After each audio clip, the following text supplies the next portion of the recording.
Bismillahirrahmanirrahim. Assalamualaikum warahmatullahi wabarakatuh. Bagaimana kabar anak-anak Pak Haji kelas 6 yang soleh dan solehah? Mudah-mudahan kita semuanya senantiasa selalu mendapatkan kesehatan dan selalu mendapatkan perlindungan dari Allah Subhanahu wa Ta'ala. Amin ya Rabbal 'Alamin. Baik anak-anakku kelas 6 ya, sebelum kita memulai pelajaran kita PAI 1 kelas 6, sebelumnya kita sama-sama berdoa terlebih dahulu, doa sebelum belajar. Mudah-mudahan ilmu yang kita pelajari dapat bermanfaat dan mudah untuk kita pahami. Amin ya Rabbal 'Alamin. Bismillahirrahmanirrahim. Raditu billahi rabba wa bil islami dina wa bi Muhammadin nabiyya wa rasula. Rabbi zidni ilman warzuqni fahman. Amin ya rabbal alamin.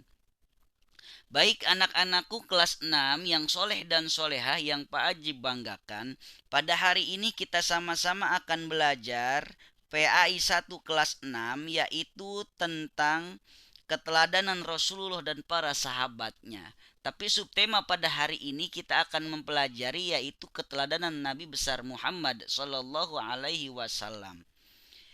Yang pertama yaitu kejujuran dan kasih sayang Rasulullah Sallallahu Alaihi Wasallam. Yang pertama, Nabi Muhammad Sallallahu Alaihi Wasallam mendapatkan gelar Al-Amin, yaitu Al-Amin artinya dapat dipercaya. Kalian tentunya sudah mempelajari kisah 25 nabi.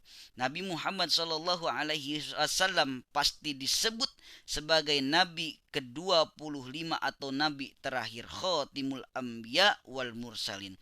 Nabi Muhammad sallallahu alaihi wasallam sejak kecil sudah menjadi yatim piatu.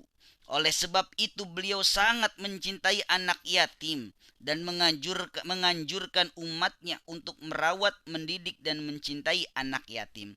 Di samping itu Nabi Muhammad SAW terkenal sangat jujur. Sikap jujur tersebut sudah diperlihatkan sebelum beliau diangkat menjadi rasul. Pada usia remaja, beliau diminta bantuan oleh pamannya yaitu Abu Thalib untuk membawa barang dagangan Siti Khadijah bin Khuwailid yang kaya dan dihormati di kota Mekah. Pada usia 35 tahun Nabi Muhammad SAW bersama-sama dengan orang-orang Quraisy diminta untuk memperbaiki Ka'bah. Ketika pembangunan sudah sampai ke bagian Hajar Aswad, bangsa Quraisy berselisih tentang siapa yang mendapatkan kehormatan untuk meletakkan Hajar Aswad ke tempatnya semula.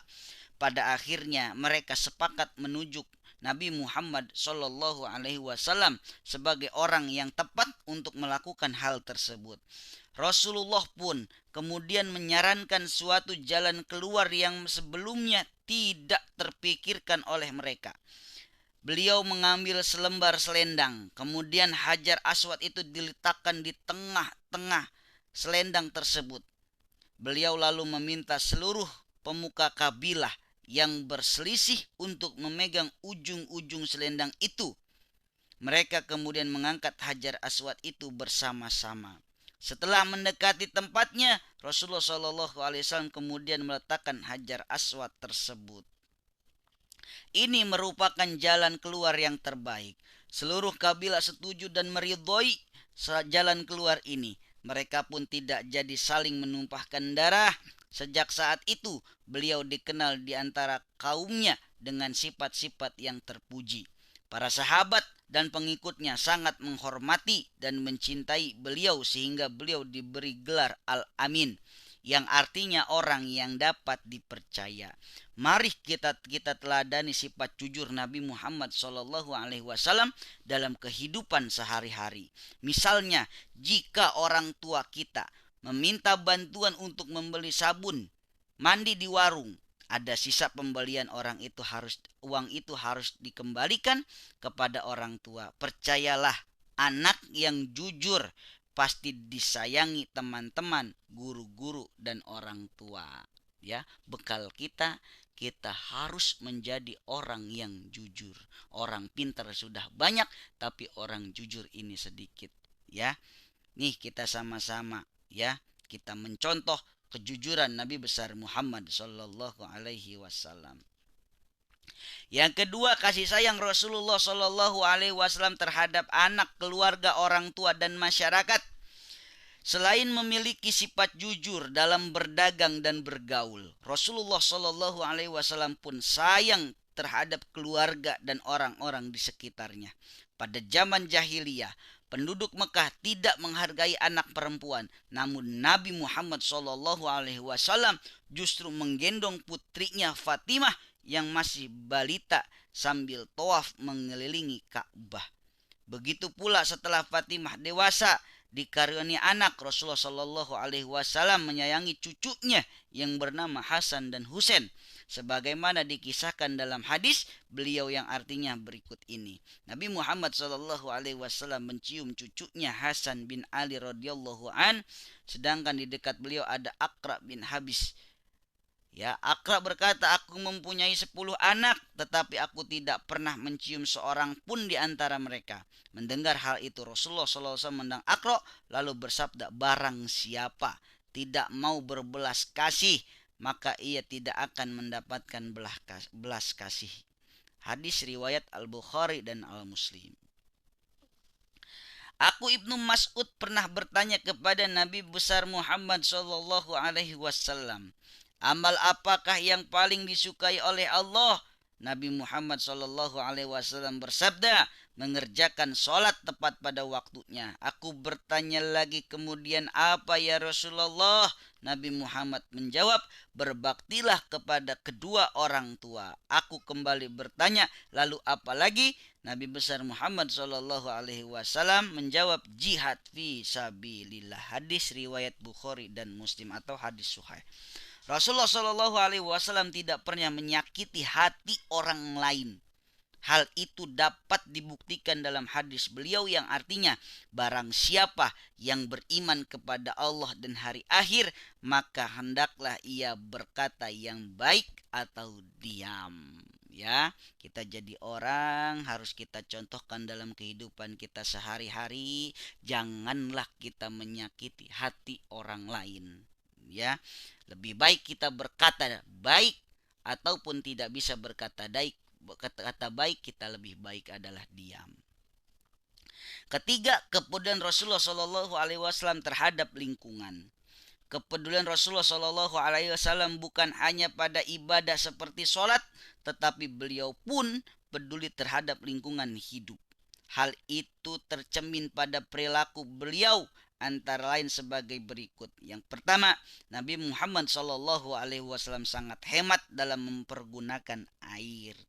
Itu dibuktikan pada anjuran beliau agar tidak berlebihan dalam pemakaian air dalam berhudu. Nah, jadi kalau menyalakan air wudhu, ya kita harus berhemat, jangan menghambur-hamburkan air. Yang kedua, Nabi Muhammad Shallallahu Alaihi Wasallam mengajarkan agar tidak melakukan kerusakan di muka bumi ini, ya, seperti membuang sampah sembarangan, ya, ataupun ya kita merusak-rusak seluruh tanaman atau lingkungan, ataupun kayak semacam kita mengeruk-ngeruk tanah, ya, di pegunungan yang sangat tinggi, ya, itu nggak boleh. Seperti mencabut pohon-pohon yang ada di hutan sembarangan, itu juga tidak boleh, dapat merusak, ya, alam semesta ini, ya, di muka bumi ini.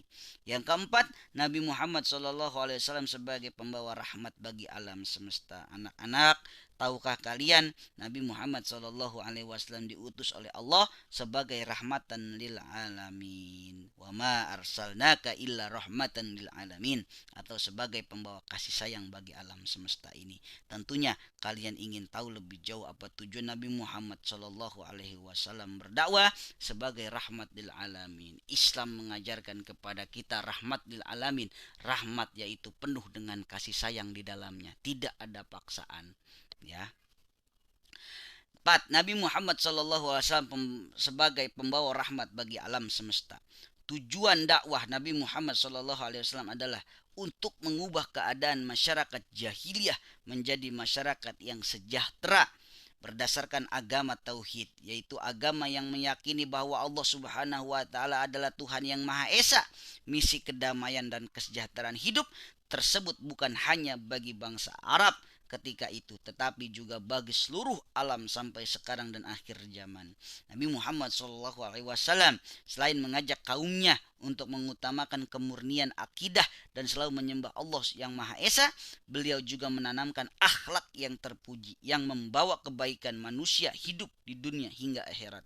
Salah satu sifat terpuji yang dapat kita cermati ketika beliau dan pengikutnya hijrah ke kota Madinah adalah beliau mampu menanamkan sikap persaudaraan antara kaum pendatang muhajirin dengan kaum ansor, sehingga mereka saling menolong dan menciptakan daerah yang tertib dan aman. Di samping itu, masyarakat berperilaku sopan santun sesuai ajaran Rasulullah Shallallahu Alaihi Wasallam. Sebagai umat Nabi Muhammad Shallallahu Alaihi Wasallam, kita harus menjunjung tinggi ajaran beliau. Misalnya kita menghormati orang yang lebih tua, menyayangi orang yang lebih muda. Kita berperilaku sopan dan bertutur kata santun terhadap orang tua, guru, dan masyarakat sekitar. Juga kita menjaga lingkungan kita agar selalu bersih, karena kebersihan adalah sebagian dari iman. An-najafatu minal iman. Oleh sebab itu, kita tidak membuang sampah di kali atau selokan atau sembarangan, karena selokan yang penuh sampah atau akan dangkal, seluruh air tidak lancar sehingga di musim hujan tersebut daerah tersebut pasti banjir. Kita harus peduli terhadap lingkungan sekitar untuk kebaikan diri dan orang lain. Kita harus selalu berperilaku sesuai ajaran Rasulullah Shallallahu Alaihi Wasallam. Mengaku umat Nabi, kita contoh ajaran Nabi besar Muhammad Shallallahu Alaihi Wasallam.